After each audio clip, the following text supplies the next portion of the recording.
ఈ సమయంలో మనం దేవుని యొక్క వాక్యాన్ని ధ్యానం చేసుకుందాము. కీర్తనల గ్రంథము 66వ అధ్యాయం చదువుకొని కొన్ని సంగతులు మనం నేర్చుకునే ప్రయత్నం చేద్దాము. మొదటిగా ఈ అవకాశం ఇచ్చిన తండ్రి అయిన దేవునికి కృతజ్ఞతాస్తుతులు తెలియపరచుకుంటూ చేరువచ్చిన మీ అందరికి కూడా క్రీస్తు ప్రభువు నామమున వందనాలండి. అందరికీ వందనాలు.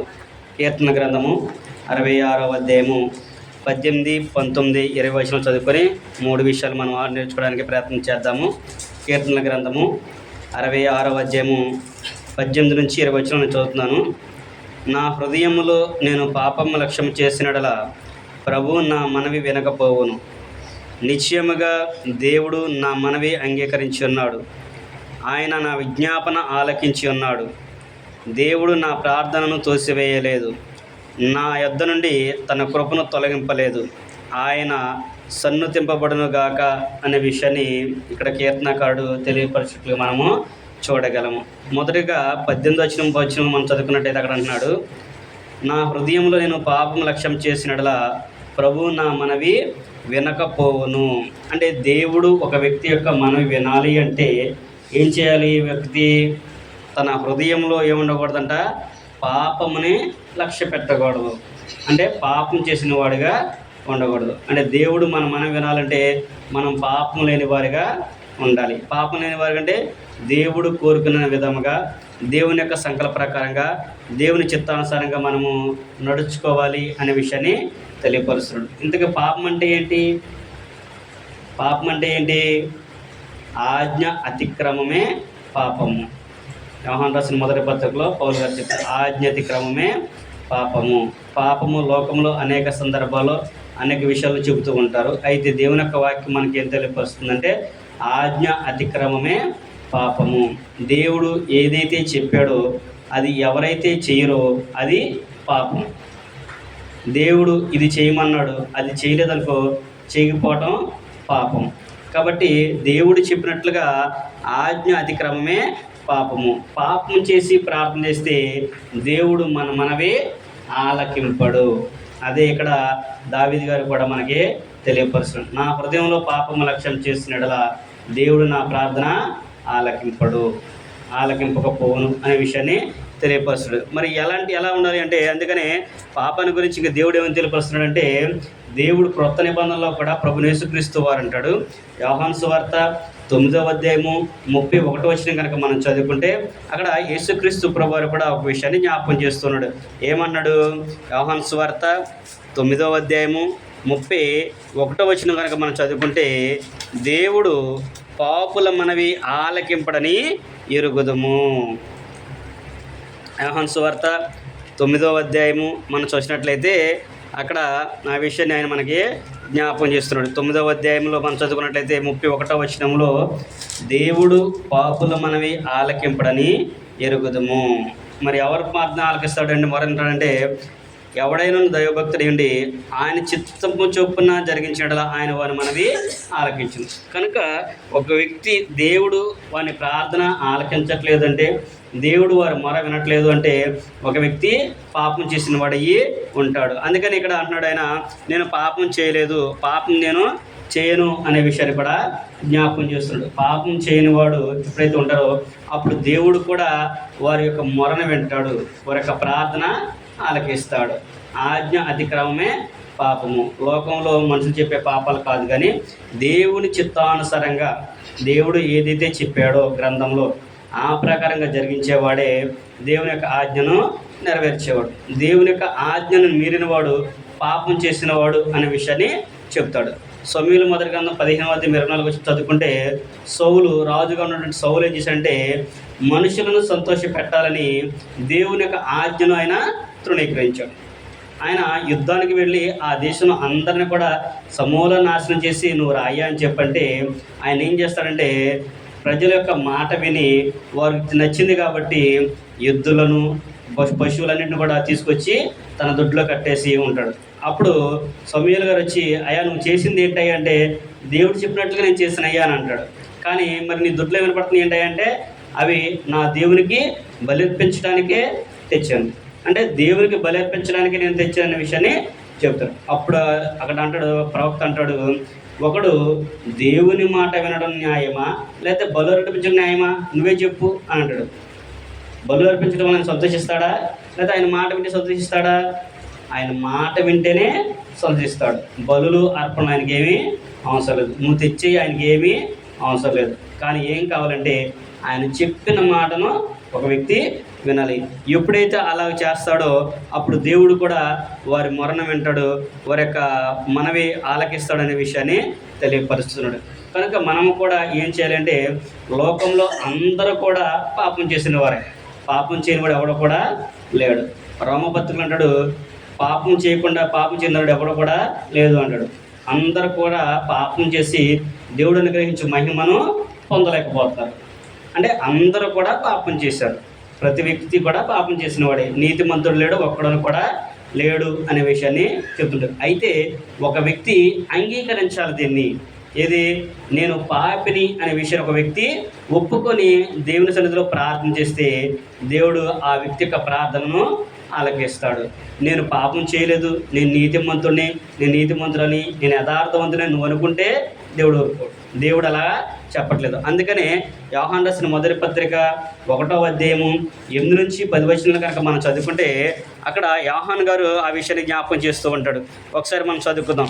యోహాను రాసిన మొదటి పత్రిక 1వ అధ్యాయం కనుక మనం చదువుకున్నట్లయితే, యోహాను రాసిన మొదటి పత్రిక 1వ అధ్యాయంలో 8వ వచనం నుంచి కనుక మనం చదువుకున్నట్లయితే అక్కడ యోహాను గారు అన్నాడు, మనము పాపము లేని వారమని చెప్పుకునే ఎడల మనమే మోసపు చేసుకుందాము, మరియు మనలో సత్యం ఉండదు.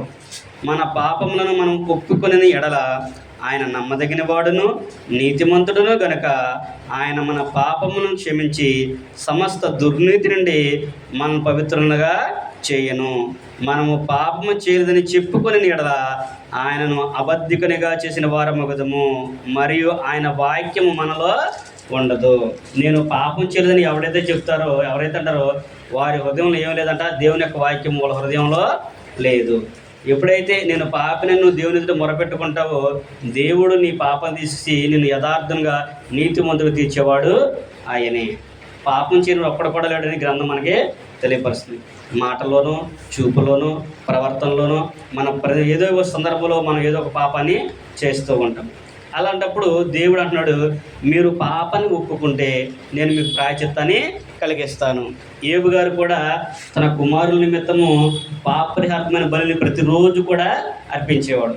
కుమారుల నిమిత్తం ఏబు గారు ఏం చేసేవాడు, పాపరిహార్థ బలి ప్రతిరోజు కూడా, నా పిల్లలు ఏమైనా పాపం చేశారేమో అని చెప్పేసి వారు క్షమించమని చెప్పేసి ఏబు గారు కూడా దేవునికి బలిని అర్పించినట్లుగా మనము చూడగలము.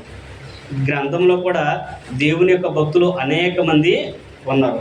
దేవుడే ఏర్పరచుకొని దేవుడే వారిని నీతిమంతులని స్టేట్మెంట్ ఇచ్చిన వారు కూడా దేవుని గ్రంథంలో మనం చూడగలము. అనేక మంది ఉన్నారు. అయినప్పటికీ కూడా వారు కూడా పాపం చేసామని చెప్పేసి వారు కూడా ఒప్పుకుంటారు. కొన్ని సందర్భాల్లో చాలామంది ఒప్పుకున్న సందర్భాలను కూడా గ్రంథం మనకి తెలియపరుస్తుంది. ఉదాహరణకి మనం చూసినట్లయితే దావీదు గారు ఉన్నాడు. దావీదు గారు ఆయన అంటాడు, ఆయనే ఒప్పుకుంటాడు, దేవా నేను పాపం చేశాను, నన్ను క్షమించమని చెప్పేసి దావీదు గారే ఒప్పుకున్న సందర్భాన్ని కూడా మనము చూడగలము. ఎక్కడ అని మనం చూసినట్లయితే సమూయేలు మొదటి గ్రంథములో మనం చదువుకున్నట్లయితే సమూయేలు మొదటి గ్రంథము 12వ అధ్యాయం కనుక మనం చూస్తే అక్కడ దావీదు గారు ఆమెతో పాపం చేసినట్లుగా మనము చూడగలము. సమూయేలు మొదటి గ్రంథంలో మనం చూసినట్లయితే ఉరియా భార్యను చంపించి ఆమె యొక్క భార్యను ఆయన చేసుకున్నట్లుగా మనము చూడగలము. అది దేవుని దృష్టికి అవమానంగా దేవుడు దాన్ని పాపంగా ఎంచాడు. దానికి ప్రాయశ్చిత్తంగా ఆయన ఏదైతే పాపం చేశాడో తన కుమార్తెను, ఆ పుట్టిన బిడ్డను కూడా దేవుడు బ్రతకవ్వలేదు. అప్పుడు దావీదు గారు అంటాడు, నా దేవుడు నాతన ప్రవక్తను పంపించి ఒక కథను ఆయనకి చెప్పిస్తాడు. అయ్యా, ఒక రాజ్యంలో ఒక ధనవంతుడు ఉన్నాడు, ఒక పేదవాడు ఉన్నాడు. ధనవంతుడికి అనేకమైన గొర్రెలు మేకలు ఉన్నాయి. పేదవాడికి మటుకి ఒకే ఒక గొర్రె పిల్ల ఉంది. అది చాలా జాగ్రత్తగా పెంచుకున్నాడు.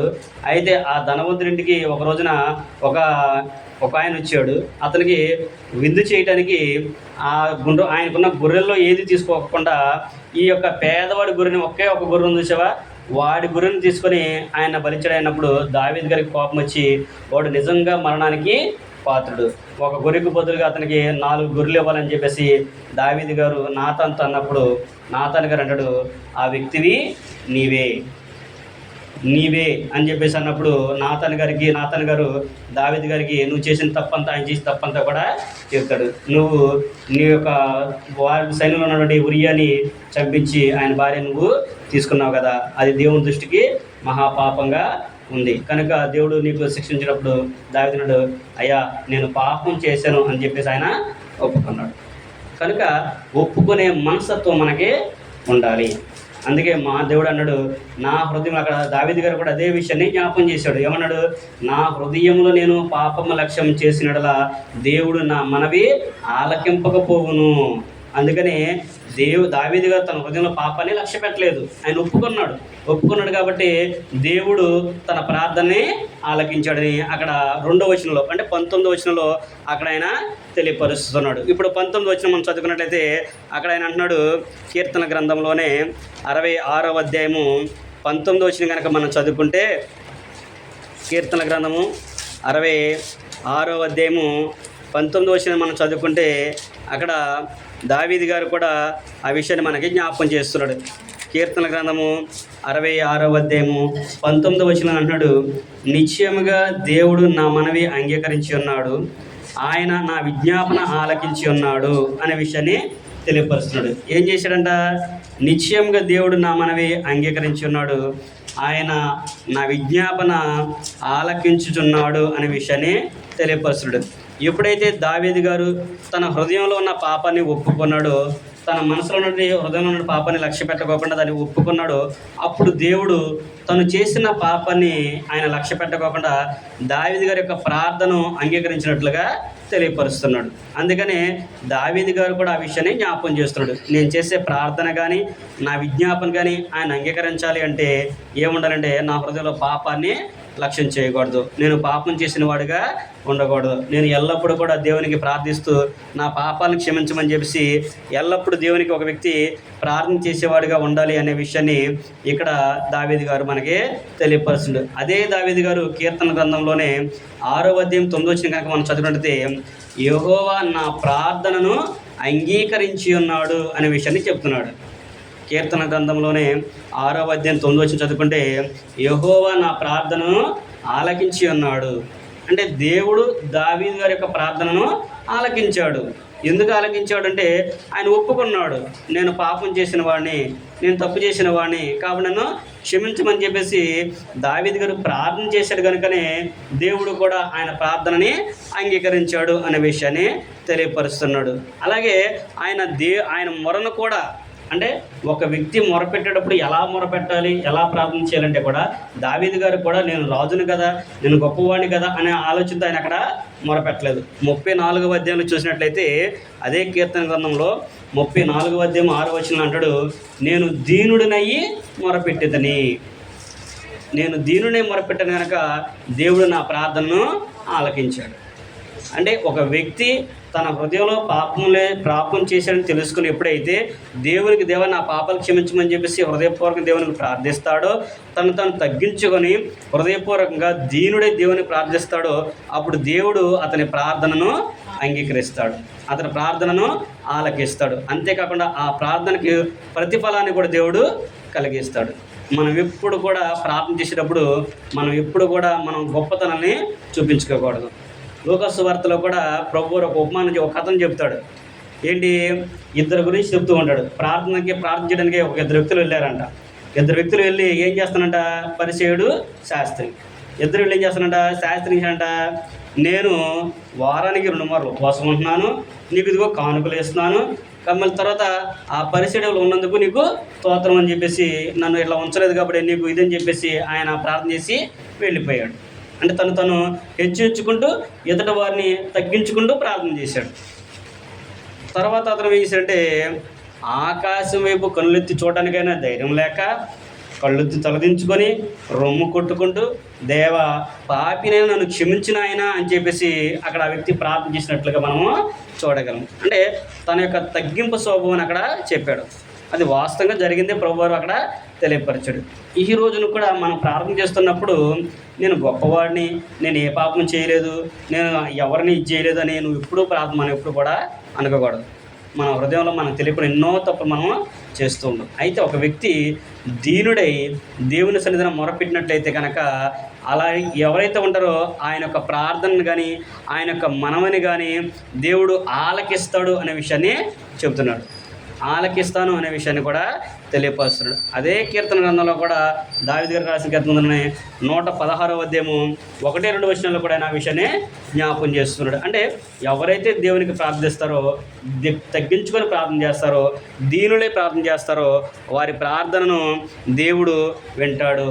అంతేకాకుండా ఎప్పటి వరకు అంటే ఏదో మన బాధలు తగ్గేంత వరకు లేకపోతే మన క్షేమంగా ఉన్నంత వరకు కాదు, జీవితకాలం అంతా కూడా అంటాడు. అక్కడ 116 1-2 వచ్చి చదువుకుంటే నా జీవితకాలం అంతా కూడా నేను దేవునికి మొరపెడుతూనే ఉంటాను అనే విషయాన్ని అక్కడ దావీదు గారు జ్ఞాపకం చేస్తున్నాడు.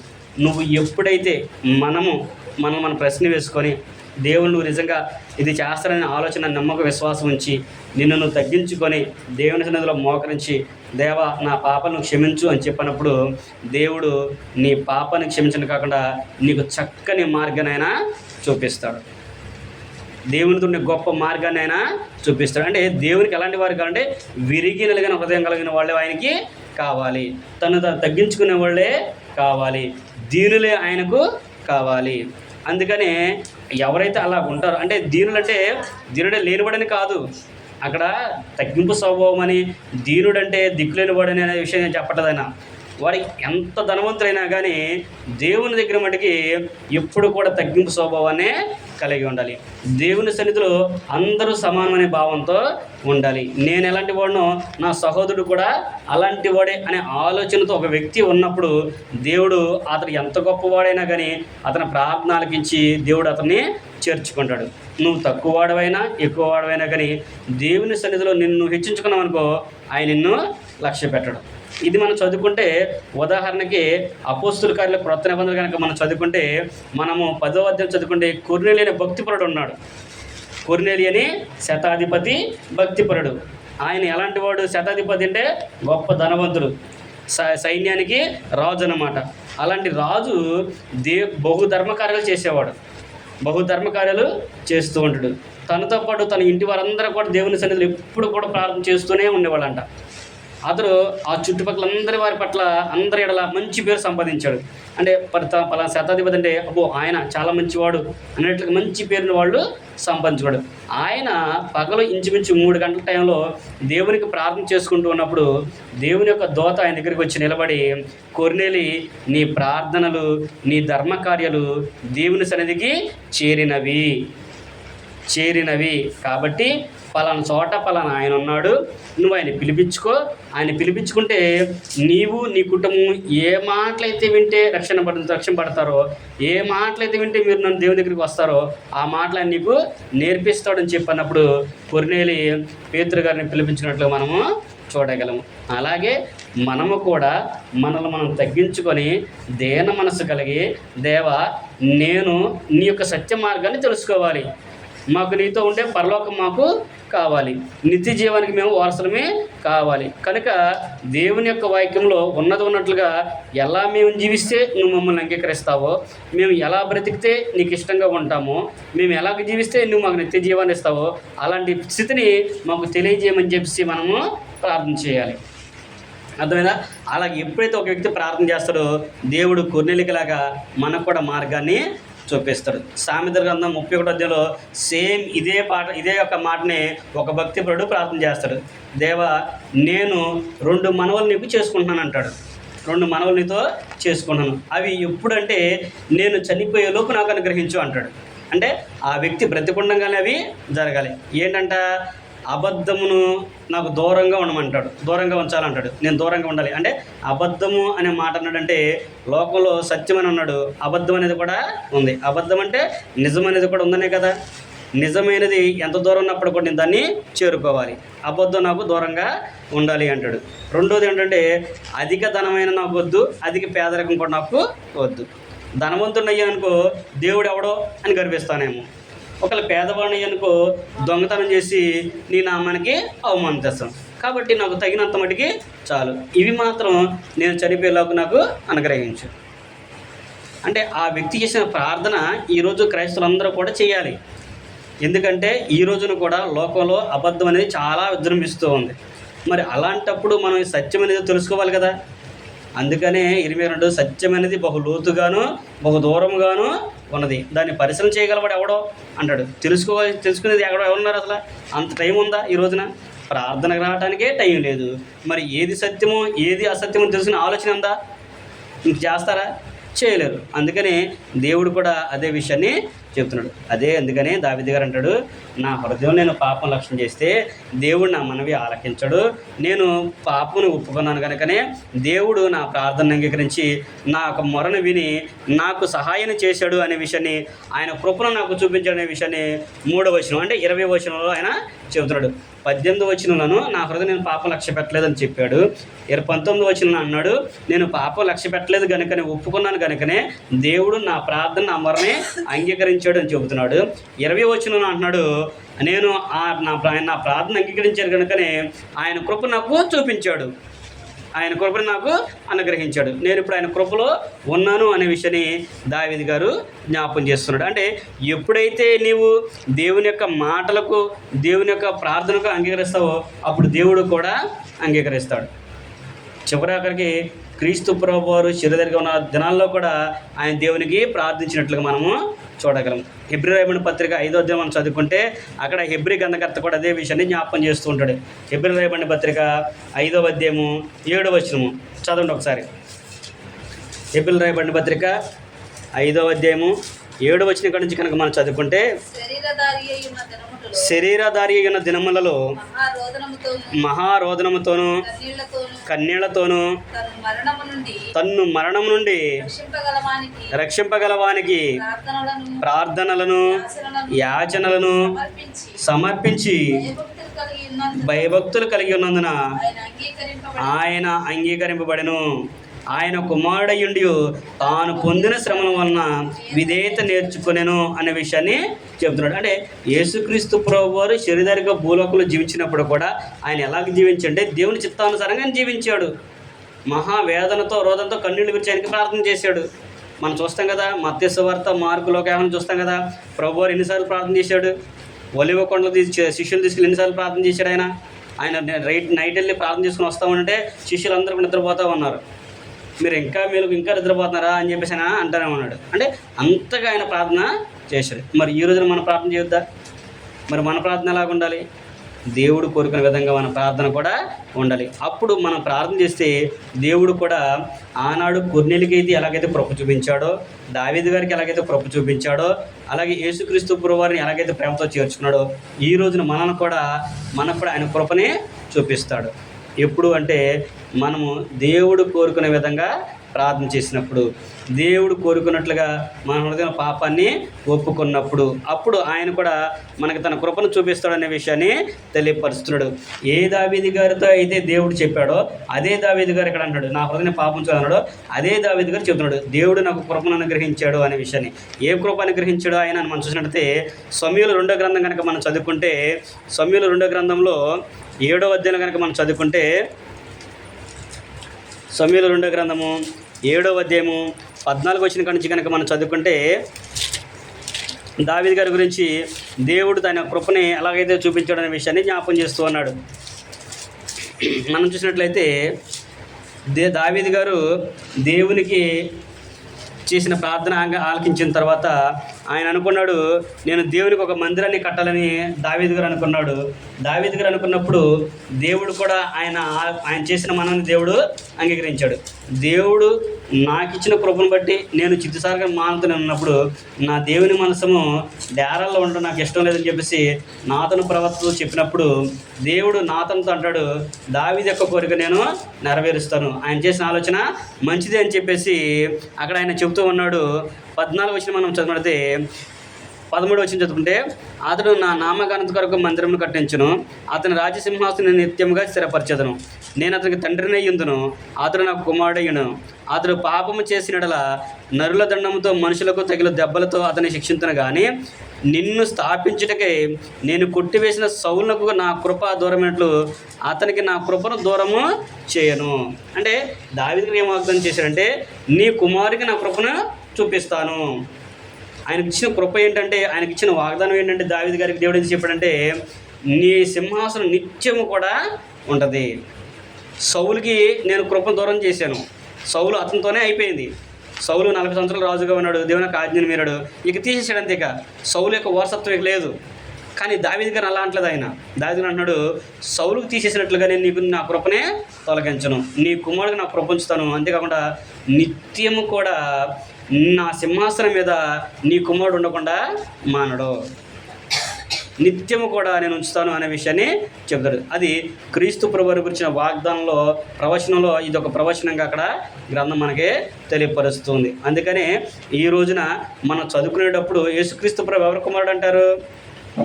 పాటలు కూడా పాడతారు, దావీదు కుమారుడు అనే పాటలు పాడుతున్నారు. అంటే యేసుక్రీస్తు ప్రభువారు యోసేపు కుమారుడు వాస్తవానికి బైబిల్ చదువుకుంటే, కానీ ఆయన ఎవరికి వాడారు? ఆయన్ని దావీదు కుమారుడుగా వాడాడు. అంటే దావీదు యొక్క సింహాసనం మీద నిత్యం ఉంటాడని చెప్పన్నాడు కదా, అదే విషయాన్ని దేవుడు అదే క్రమంలో ఆయన్ని తీసుకొచ్చాడు.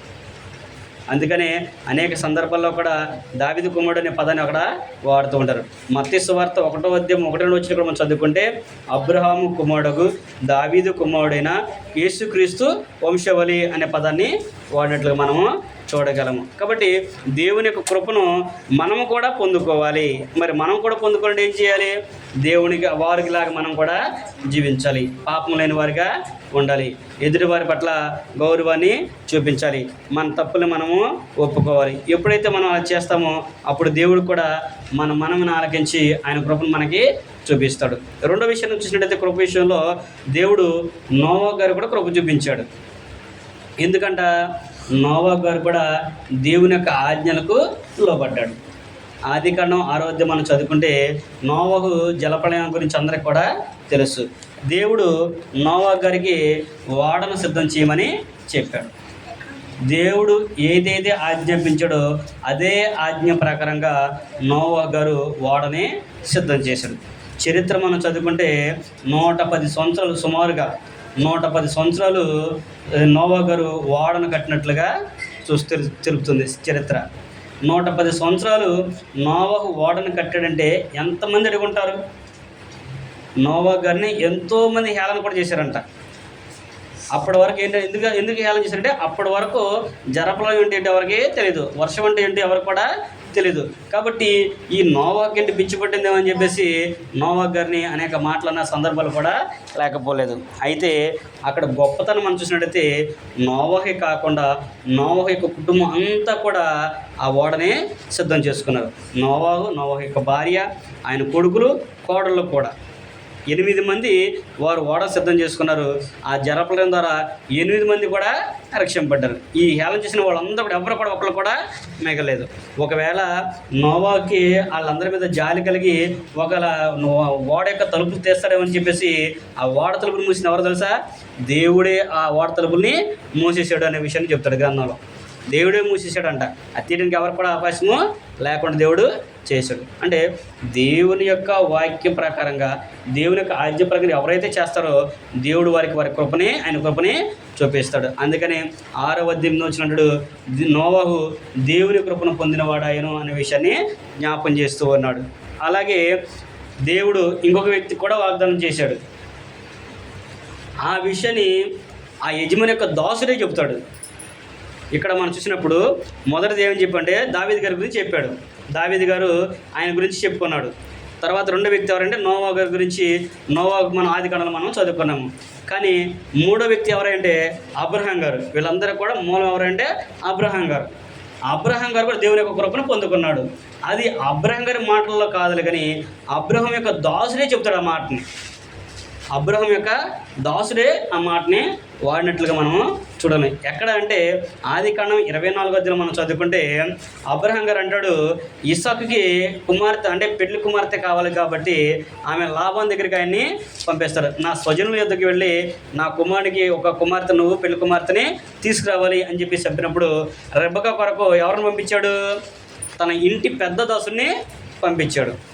ఇంటి పెద్ద దాసుని పంపించినప్పుడు ఆదికాండము 24వ అధ్యాయము 27వ వచనం మనం చదువుకుంటే, ఈ ప్రవక్త అంటే ఈ దాసుడు ఎవరైతే ఉన్నాడో, ఈ యొక్క దాసుడు ఎవరైతే ఉన్నారో ఆ పనివాడు అక్కడికి వెళ్ళి ఆయనకి అడుగుతాడు, మరి నేను ఒకవేళ ఆమె ఇక్కడికి రానని చెప్తే నేను ఈయన అక్కడికి తీసుకెళ్ళాలని అడిగితే పొరపాటు కూడా నువ్వు అక్కడికి తీసుకెళ్ళకూడదు, ఆమెను ఇక్కడికే తీసుకురావాలి. మరి ఆమె రానంటే ఈ ప్రమాణంలో నీ యొక్క బాధ్యత ఏమి కూడా లేదు అని చెప్పేసి అబ్రహాం గారు ఆయన చెప్పిన తర్వాత ఈయన దేవుణ్ణి ప్రార్థన చేసుకొని వెళ్ళినట్లు మనము చూడగలము. ఒక చోటకు వచ్చినప్పుడు బావి దగ్గర నీళ్ళ తోటతో కొంతమంది స్త్రీలు కనిపిస్తారు.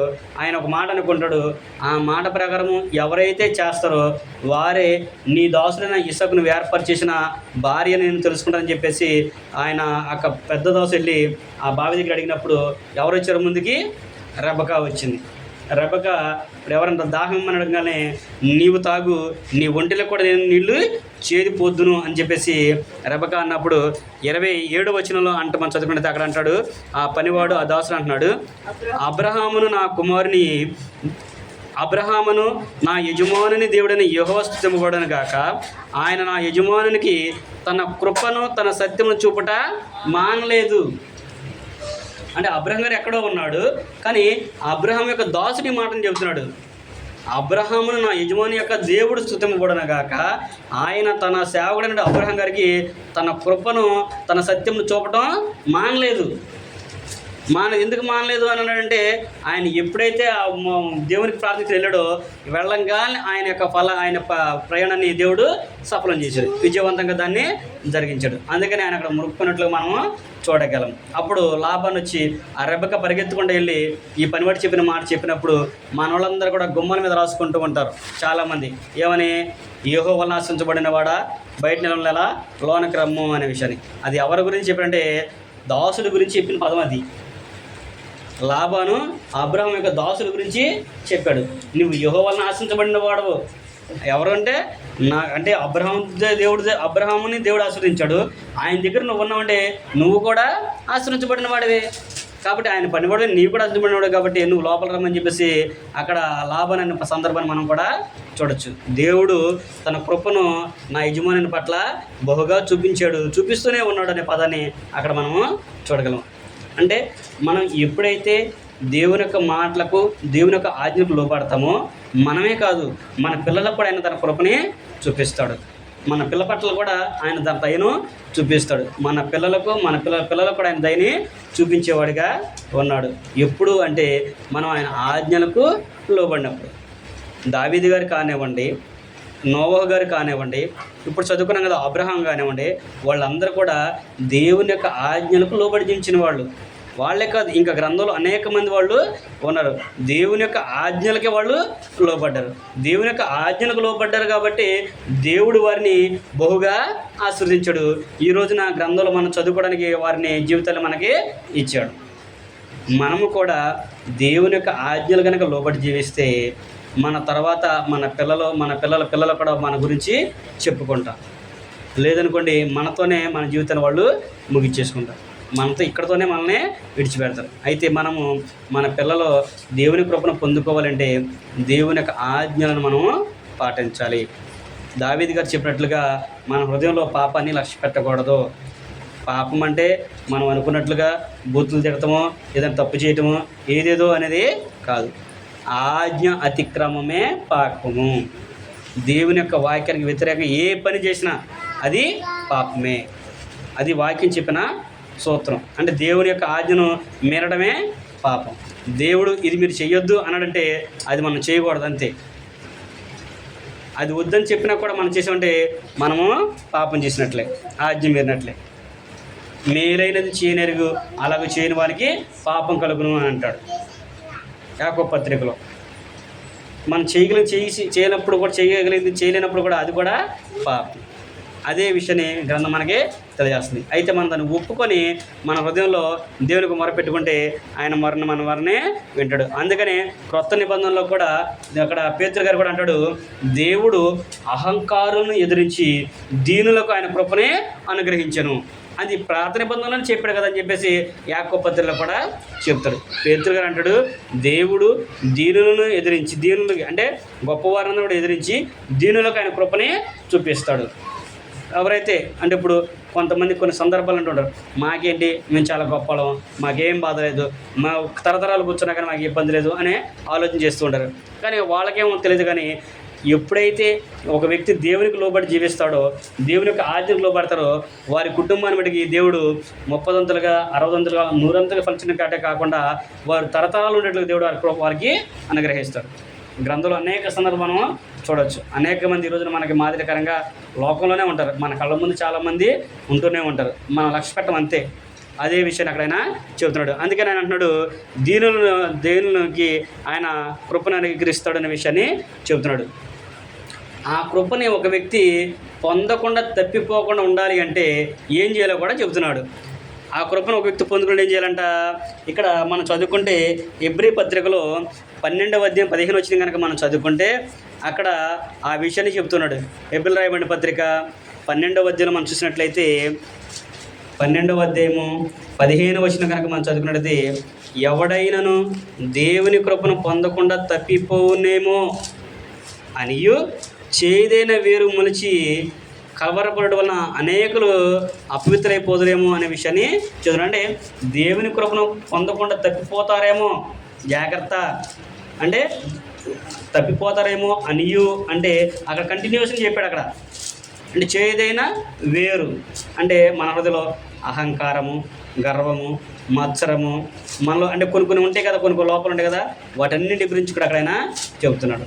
అలాంటివి ఏమైనా వస్తాయేమో మీరు జాగ్రత్తగా ఉండి, ఒక పూట కూటి కొరకు తన జ్యేష్ఠత్వ హక్కును అమ్మేసుకున్నటువంటి యేసుడు భ్రష్టుడైన వాడు ఎవడని ఉంటాడో చూసుకొని జాగ్రత్తగా అన్నాడు. అంటే దేవుని యొక్క ప్రేమని, దేవుని యొక్క కృపను నువ్వేమైనా అమ్మేసుకుంటున్నావో జాగ్రత్త. యేసేపు ఎలాగైతే ఒక పూట కూటి కొరకు అమ్మేసుకున్నాడో, ఈరోజు కూడా అనేక మంది అమ్మేసుకుంటున్నారు. ఆదివారం ప్రార్థన మానేస్తారు. ఎందుకు మానేశారంటే మాకు డ్యూటీ సేవలు, పనికి వెళ్తే డబల్ కూలి వచ్చింది, వేరే చోటుకి వెళ్తే వేరేది వస్తుంది చెప్తూ ఉంటారు కదా. మరి అది పాపమే కదా. ఈ చెబితే మనోళ్ళు వీళ్ళని ఎట్ట చెబుతున్నారు అని అంటారు. వాస్తవం అదే కదా, బైబిల్లో చెప్పింది అదే కదా. మరి దాని అర్థం అదే కదా. ఒక పూట ఫుడ్ కోసం జ్యేష్ఠత్వాన్ని యేసేపు అమ్మేసుకున్నాడు. అలాంటి భ్రష్టుడు ఎవడని ఉంటాడో మీరు జాగ్రత్తగా ఉండండి అయ్యా అని చెప్పి అన్నాడు. కాబట్టి మనము కూడా దేవుని యొక్క వాక్యాన్ని పరిశీలనగా క్షుణ్ణంగా తెలుసుకొని దేవుని ప్రేమను పొందుకునేవారిగా ఉండాలి. దేవుని కృపను పొందుకునేవారిగా ఉండాలి. ఆ కృప పొందకపోతే, దేవుని యొక్క కృప లేకపోతే మన ఈ భూమి మీద జీవించడము చాలా కష్టం, చాలా కష్టం. దేవుని కృప ద్వారానే ఈరోజు మన ఈ స్థితిలో ఉన్నాం. దేవుని యొక్క కృప, దేవుని యొక్క దయ లేకపోతే మనం కూడా కరోనాలో ఎప్పుడో ఎగిరిపోయేవాళ్ళం. కరోనాలో అనేక మంది పోయి మనం కూడా వెళ్ళిపోయాం. కరోనా చావుకి చిన్న పెద్ద ధనం ఇది కూడా తాగదు. అదే అవకాశం ఉంటే కనుక మరి కరోనా నుంచి ఎంతమంది తప్పించుకునే వాళ్ళు, బోళ్ళు అంతమంది డబ్బున్న వాళ్ళే చనిపోయారు. కాబట్టి మనం దేవుని కృపను పొందుకోవాలి అంటే దేవుని యొక్క ఆజ్ఞలకు మనము లోబడాలి. ఆయన ఆజ్ఞలకు లోబడాలి అంటే ఆయన చెప్పిన ప్రకారంగా మనం జీవించాలి అనే విషయాన్ని అక్కడ మనకి తెలియజేస్తుంది. అందుకనే ఒక వ్యక్తి ఎప్పుడైతే దేవుని యొక్క మాటలకు, దేవుని యొక్క ఆజ్ఞలకు లోబడతారో అప్పుడు ధైర్యంతో కృప పొందడానికి కృపాసనం వద్దకు పరిగెత్తవచ్చు. అప్పుడు దేవుడు కూడా అడిగినప్పుడు నువ్వు చెప్పొచ్చు అనే విషయాన్ని చెబుతున్నాడు. చివరిగా ఆ వచనం మనం చదువుకుని ముగించుకుందాము. హెబ్రీ రాసిన పత్రిక 4వ అధ్యాయము 16 వచనం కనుక మనం చదువుకుంటే అదే విషయాన్ని హెబ్రీ గ్రంథకర్త మనకి జ్ఞాపకం చేస్తున్నాడు. హెబ్రీ రాయబడిన పత్రిక 16వ అధ్యాయము 14వ వచనం, 4వ అధ్యాయము 16వ వచనము. గనుక మనము కనికరింపబడి సమయోచితమైన సహాయము కొరకు కృప పొందినట్లు ధైర్యముతో కృపాసనమునొద్దకు చేరుదము. ఏంటంట అక్కడ ఆయన పైనుంచి 14 కూడా చదువుకుంటే యేసుక్రీస్తు ప్రభువారి గురించి చెప్తూ ఉన్నాడు. మనకి ఆకాశ మండలం గుండా వెళ్ళిన దేవుని కొండని గొప్ప ప్రధాన యాజకుడు మనకే ఉన్నాడు. అంటే యేసుక్రీస్తు ప్రభువారు మనకి ఉన్నాడు. యేసుక్రీస్తు ప్రభువారు చెప్పినట్లుగా ఆయన మాట ఒక వ్యక్తిలో పడి దేవుని యొక్క ఆజ్ఞను అనుసరించి ఎవరైతే జీవిస్తారో వారు దేవుని యొక్క కృపని పొందుకుంటారు. అప్పుడు ఆయన అంటున్నాడు, ఆయన మన పాపాలన్నింటినీ కూడా క్షమించి ఉంటాడు కాబట్టి, ఆయన మనం కడిగినాడు కాబట్టి, మనం రక్షించేది ఆయనే కాబట్టి మనము కనికరింపబడి సమయోచితమైన సహాయం పొందడానికి కృప పొందినట్లుగా ధైర్యంతో కృపాసనమునకు చేరుదము. కృప పొందినట్లుగా అక్కడికి చేరాలి అనేది దేవుని యొక్క ఉద్దేశము. అంటే మానవమైన మన అందరి పట్ల కూడా దేవుని యొక్క ఆలోచన ఉంటే మనం అందరం కూడా దేవుని కృపను పొందాలి. ఇది దావీదు గారి యొక్క మాటల్లోనే సారాంశం. దావీదు గారు ఆయన చెప్పినటువంటి 3 వచనాలు కీర్తన గ్రంథము మనం చదువుకున్నాం కదా, 66వ అధ్యాయము 18 నుంచి 20 వచనాలు. నేను నా హృదయంలో పాపం లక్ష్యం చేసినట్లా దేవుడు నా మనవి ఆలకింపపోవును.